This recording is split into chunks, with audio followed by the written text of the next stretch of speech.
여러분 안녕하십니까? NBS 뉴스 24입니다. 농사용 전기료 인상 우려가 커지고 있어 농업계가 술렁이고 있습니다. 한국전력이 자체 의뢰한 연구 용역 보고서를 바탕으로 전기요금 체계 개편안에 농사용 전기료 인상을 포함시킬 가능성이 높아서입니다. 네, 만약 농사용 전기요금이 인상되면 영세 소농들이 타격을 입게 되고 농업 경쟁력도 약화될 가능성이 큽니다. 농업계가 바짝 긴장하는 이유입니다. 김인경 기자입니다. 한국전력이 검토 중인 전기요금 체계 개편안에 농사용 전기요금 인상이 포함될 것으로 보여 비상이 걸렸습니다. 김삼화 바른미래당 의원이 최근 입수한 에너지경제연구원의 전기요금 체계 개편 로드맵 수립 방향 보고서에 따르면 현재 전기요금 수준으로는 2019년부터 2023년까지 5년간 한전의 영업 손실액이 1조 6천억 원에 달할 것으로 전망됩니다.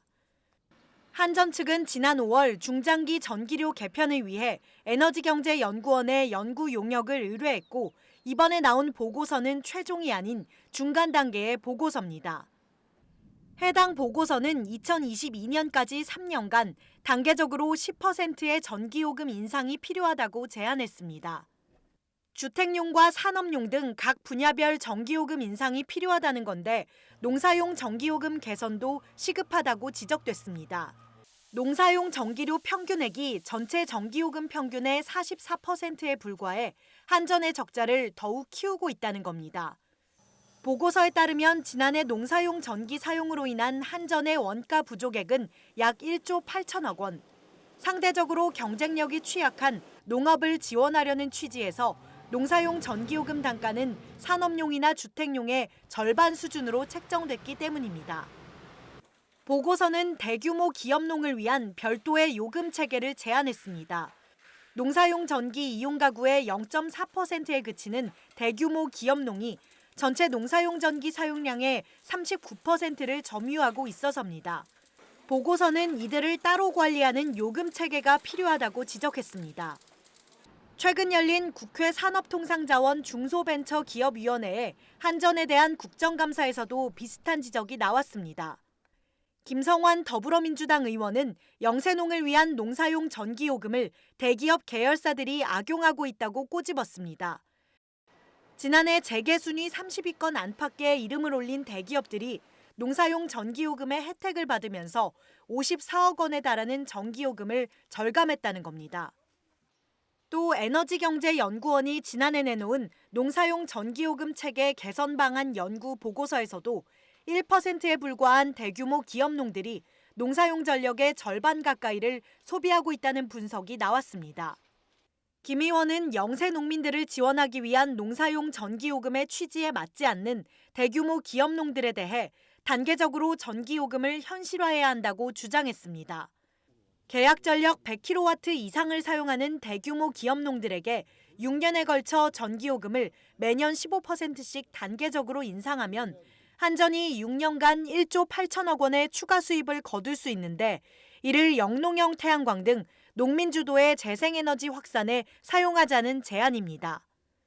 한전은 다음 달까지 새로운 전기요금 체계 개편안을 내놓기로 했고 개편안은 산업통상자원부의 검토를 거쳐 내년 상반기쯤 구체화될 전망입니다. 한전이 농사용 전기요금 인상을 검토 중인 가능성이 큰 만큼 농업계의 우려도 커지고 있습니다. 농사용 전기요금 인상이 농업 경쟁력 약화로 이어질 수 있다는 겁니다. 이제 와서 전기세를 가공용이 올린다는 거는 말도 안 되는 소리다 이 말이죠.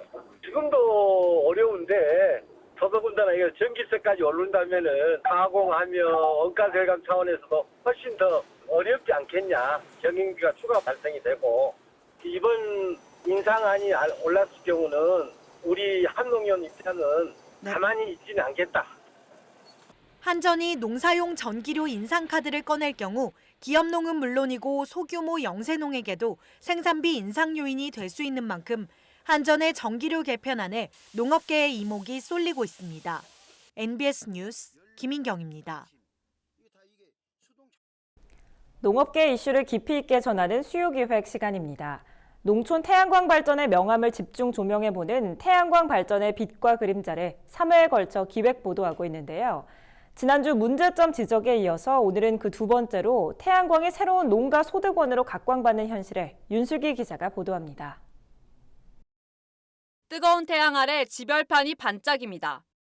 권영구 씨는 2년 전 고추 농사를 접고 1091제곱미터, 약 330평 규모의 농지에 설비 용량 99kW급 태양광 발전소를 설치했습니다. 태양광 발전을 통해 모은 전기를 한전과 에너지관리공단에 팔아 수익을 내기 위해서입니다. 이전에 고추 농사를 지을 때보다 편할 뿐 아니라 수입도 안정적입니다. 어느 정도냐면 고추 농사 지을 때는 약 한 200만 원 정도 수입이 됐었어요. 1년에. 근데 지금은 한 달에 그만한 수입이 들어오니까 일단은 고생을 안 하니까 수입 면에도 좋고 편안해서 좋고. 이곳에서 나오는 발전량은 하루 평균 200kWh 수준. 각종 지출을 제하고도 태양광 발전을 통해 월 평균 100만 원 정도의 고정 수익이 나고 있습니다.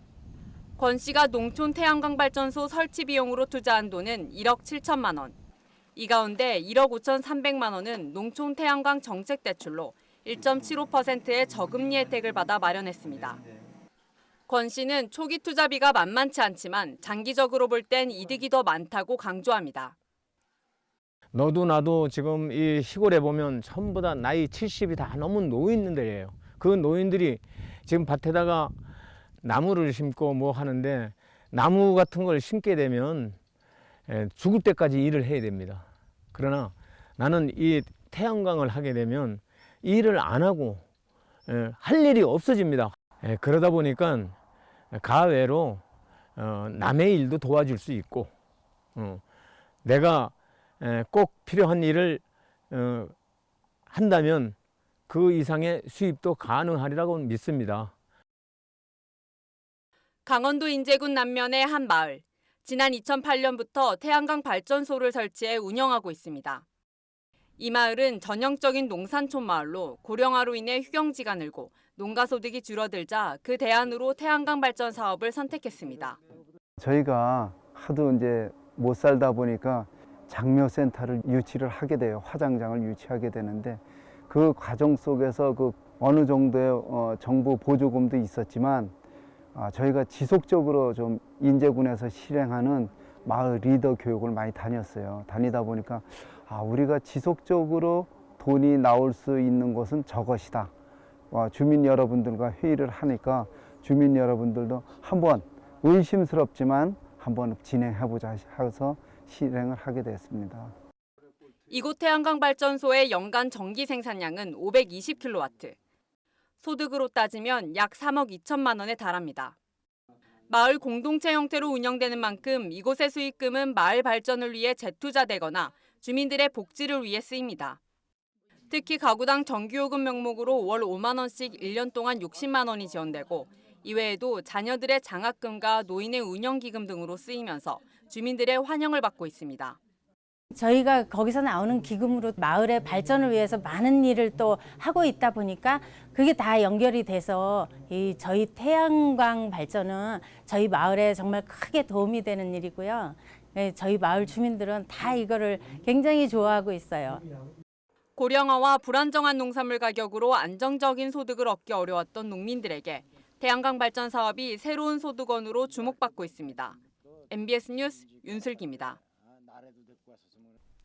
통계청 조사에 따르면 지난해 기준 국내 1인 가구 비중이 30%에 육박하는 것으로 나타났습니다. 이처럼 1인 가구와 핵가족이 늘면서 농산물도 소포장 간편식을 선호하는 경향이 두드러지고 있습니다. 농협 하나로유통 농산본부의 3년치 농산물 판매액 분석에서도 이런 현상이 뚜렷하게 나타났습니다. 이현경 기자가 보도합니다. 농협 하나로유통 농산본부가 지난 3년치 소비 빅데이터를 분석한 결과 소포장과 간편식의 매출이 급증한 것으로 나타났습니다. 이번 분석은 2017년부터 2019년 8월까지 농협 오프라인 매장의 농산물 판매 금액 데이터를 기준으로 이루어졌습니다. 분석에 따르면 핵가족과 1, 2인 가구의 증가로 소비자들은 소포장, 소용량 상품을 선호하는 것으로 나타났습니다. 10kg들이 사과는 3년간 매출이 36%가 감소한 반면 봉지 2kg 사과는 60.7% 증가했습니다.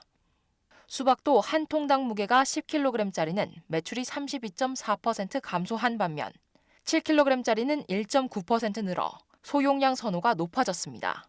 또 애플, 수박 등 미니 과일의 매출은 48.9% 증가했습니다. 간편함을 선호하는 경향도 두드러져 배추, 무, 마늘, 양파 등의 김치 원재료 매출은 크게 감소한 반면 포장김치나 절임 배추, 채소 밀키트 제품은 크게 성장했습니다. 마늘, 양파, 고추 등 양념 채소류의 경우 3년간 매출이 29.1% 감소했고 배추, 상추, 깻잎 등 엽경채류도 24.7% 매출이 줄었습니다. 이에 반해 절임 배추, 포기김치 등 가공채소 매출은 91.9%로 큰 폭으로 늘어났고 샐러드, 밀키트 등 가정 간편식도 91.1%로 매출이 급증한 것으로 조사됐습니다. 주목할 점은 무, 배추 원물의 주 수요층인 60대 이상 연령대에서도 원물 소비가 감소했다는 점입니다. 최근에 이 하나로 유통 소비자들도 미니, 고당도, 간편, 건강 트렌드가 많이 바뀌고 있습니다. 저희 농협 하나로마트에서는 이러한 소비지 변화를 주기적으로 분석해 전달함으로써 산지에서 생산 유통 전략을 짜는 데 도움을 드리고 또 소비자가 원하는 간편 편의 상품을 개발에 최선을 다하여서 농산물 소비가 보다 더 확대될 수 있도록 노력하겠습니다. 또한 과일 선택 기준이 가격보다는 당도 등 맛을 기준으로 바뀌고 있는 것으로 드러났습니다. 실속형 저가 과일 판매는 매출이 11% 줄어든 반면 만감류 등 고당도 과일은 11.2% 늘었고 체리, 바나나 등 국산화에 성공한 일부 아열대, 열대 과일의 판매도 크게 늘었습니다. 이와 함께 건강에 대한 관심이 높아져 고구마 순, 생강, 아스파라거스 등 웰빙 채소 품목들이 눈에 띄게 성장했고 먼 거리의 대형 마트보다는 집과 가까운 중소형 점포에서 소량의 먹거리를 사오는 형태로 소비 패턴이 바뀌고 있는 것으로 나타났습니다. NBS 뉴스 이영경입니다. 정부가 품위가 떨어지는 만생종 사과 배 4만 톤을 가공용으로 수매하기로 했습니다. 조중생종 사과 배값이 약세를 보이자 선제적인 저품위가 수매를 통해 만생종 가격을 안정화시키겠다는 뜻입니다. 강창호 기자가 보도합니다. 농림축산식품부는 2019년산 만생종 사과와 배 4만 톤을 가공용으로 수매한다고 밝혔습니다. 올해 산 사과와 배 생산량이 지난해보다 증가할 것으로 전망됨에 따라 정부가 지방자치단체와 농협과 힘을 합쳐 선제적인 대응에 나선 겁니다. 실제로 한국농촌경제연구원은 10월 농업 관측을 통해 2019년산 사과와 배 생산량이 지난해보다 각각 5.8%, 3.4%가량 증가할 것으로 예측했습니다. 특히 올해 사과 가격은 생산량 증가와 소비 둔화로 크게 하락했습니다. 실제로 22일 사과 평균 가격은 후지 10kg 상품 기준 28,968원으로 전년 대비 약 8% 떨어졌습니다. 이런 가운데 사과와 배 생산량의 70% 이상을 차지하는 만생종이 본격적인 출하를 앞두고 있어 추가적인 가격 하락이 우려되고 있는 실정입니다. 수매 대상은 중품과 하품 등 저품위 과이며 수매 물량은 사과 후지 3만 5천 톤, 배 신고 5천 톤입니다. 수매는 대구 경북 능금농협, 충북 원예농협 등 농협 가공 공장이 농가로부터 사과와 배를 사들일 때 20kg 한 상자당 농식품부가 2,000원, 지자체가 3,000원을 보조하는 방식입니다. 농가의 최종 수출 가격은 8,000원 정도로 예상됩니다. 농식품부는 이번 수매 조치를 위해 추석 이후 전국 사과와 배 농가를 대상으로 희망 물량 조사를 완료했으며 수매는 10월 28일부터 12월 31일까지 이뤄질 예정입니다. 농식품부는 올해는 과거와 다르게 농가의 희망 물량을 전량 사들일 예정이라고 밝혔습니다. 과거에도 가공용 수매는 몇 차례 있었지만 농가 희망 물량 전량 수매는 올해가 처음입니다. 농식품부는 저품위가 수매와 동시에 수출 확대도 함께 추진할 예정입니다. 이를 위해 수출 물류비 보조는 10월 선적분부터 기존 9%에서 18%로 2배 올렸습니다. 또 농식품부는 초등 돌봄 과일 간식 공급 비중을 확대하는 등 사과 배 소비 진작을 위한 다각적인 대책을 추진할 계획입니다. 이번 대책에도 불구하고 수급 불안이 발생할 경우 농식품부는 과일 수급 안정 사업 계약 물량 10만 톤 가량을 활용해 사과와 배의 시장 공급량을 조절할 계획입니다.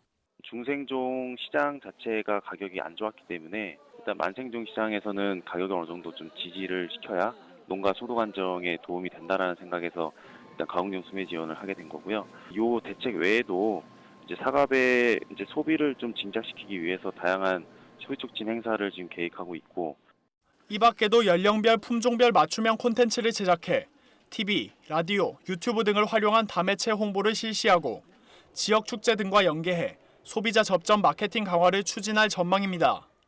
MBS 뉴스 강창호입니다. 딸기는 10여 년 전만 해도 외국 품종으로 재배하는 대표적인 품목이었는데요. 이제는 국산 딸기 품종을 수출하는 시대가 됐습니다. 농촌진흥청이 국산 여름딸기 무화 품종에 대한 로열티 계약을 미얀마와 체결했습니다. 농촌진흥청은 미얀마와 올해부터 2024년까지 여름딸기 무화의 품종 사용료 계약을 맺습니다. 무화 품종의 지역 적응성을 알아보기 위해 미얀마 샨주의 비가림 하우스에서 농진청의 기술을 접목해 수경 재배한 결과 1년 내내 품질 좋은 딸기를 수확할 수 있었습니다. 미얀마 사람들이 딸기를 생과로 먹는 것을 원하는데 그만한 좋은 생과 딸기가 공급되지 않기 때문에 1년 내내 볼 수 있는 딸기를 공급하고자 하게 되었습니다. 고품질 다수확용 여름딸기인 무화는 해의 길이에 크게 영향을 받지 않고 꽃을 피우는 장점이 있습니다. 또 온도가 높고 낮이 긴 열대 지역에서도 10아르당 2.5톤 이상 수확할 수 있으며 당도도 8.6 브릭스로 높은 편입니다. 농진청은 올해부터 2024년까지 5년간 미얀마에 무화 품종을 제공하고 미얀마 대리인은 미얀마 내 무화의 전용 실시권을 맡아 계약을 추진할 방침입니다.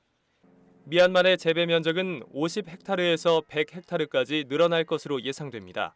이에 우리나라에서 받게 되는 사용료는 재배한 묘 가격의 10% 수준으로 산정해 2024년까지 5만 달러로 계약합니다. 무화는 온도가 높고 일장이 길거나 짧은 조건에서도 1년 연중 꽃이 피는 습성이 있어서 미얀마에서는 1년 연중 수확이 가능합니다. 무화 품종이 미얀마에서 잘 적응할 수 있도록 한국의 높은 기술을 잘 전파하여 확대 보급토록 하겠습니다. 미얀마 등 동남아시아는 1kg당 2만 원 이상의 높은 가격에 미국 딸기를 수입하고 있습니다.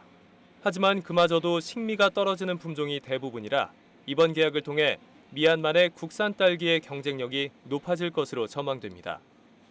농진청은 2002년 여름딸기 품종 개발을 시작한 이래 2007년 고화를 처음으로 2014년 장하, 2015년 무화 등 지금까지 10가지 품종을 육성했습니다. 다음은 지역 뉴스입니다. 경상남도 농업기술원 화훼연구소가 최근 김해 지역 장미 재배 농장 2곳에서 2019년 경남 육성 장미 신품종 실증시험 현장 평가회를 개최했습니다. 이번 현장 평가회에는 관련 전문가 40여 명이 참석해 도내에서 육성한 수출용 스프레이 장미, 에그타르트 등 6개 신품종에 대한 많은 관심을 드러냈습니다. 에그타르트는 올해 이미 도내 5개 농가에 3만 5천 주가 보급됐으며 레리티와 레미니스는 현장 평가회 이후 일본 시장으로 수출해 수출 가능성을 검증받게 됩니다.